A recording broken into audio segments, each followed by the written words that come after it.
I think English is great because the great variety of creativity and clubs used to help learning of the students.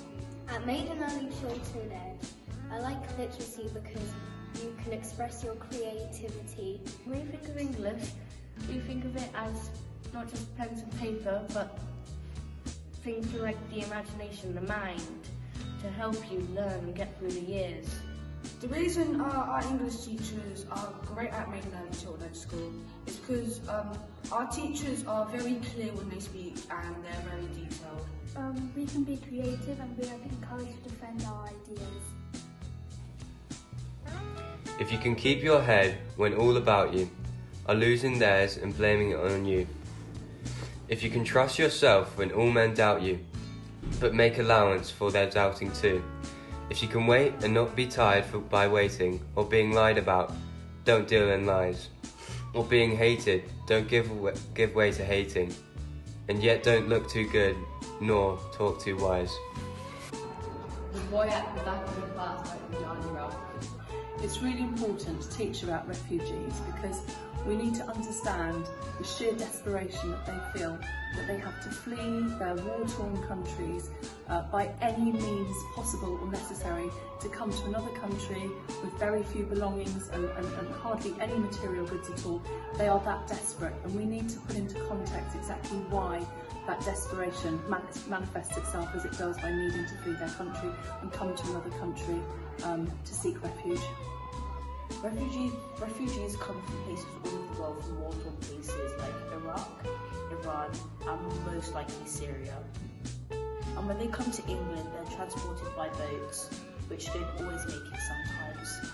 But when they do get here, they're transported to care homes. They get homes that they should live in so they don't feel feared and scared like they're in their home countries where everything was going on. They get people that help them talk our language so they can learn and understand how we speak and answer our questions. Refugees have to flee over sea in small lifeboats which are never big enough. This often causes sinkages and even death. They often have to throw their clothes and items overboard to help lighten the weight, but sometimes this is ineffective. So some of the challenges about world experience, so trying to relate international stories or stories that affect people globally, often that's based on world experience or knowledge of current affairs. There's a lot of context that you have to teach before you get to that. You look at the empathy sort of surrounding the issue. I think the refugee kid is suffering from identity loss. It's the horrors he says could mean that he's suffering inside. He could also be suffering from PTSD, and the parents don't have any empathy and don't know the actual reality of them. Racist references about refugees and his book spreads awareness about that.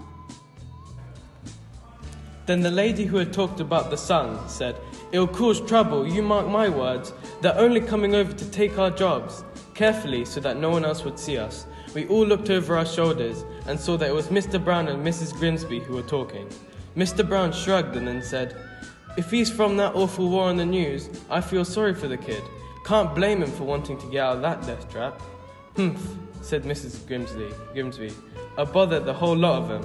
Wouldn't trust one as far as I could throw him. Just you wait and see, it's our kids who will suffer, just because these ones are coming over to do whatever they like.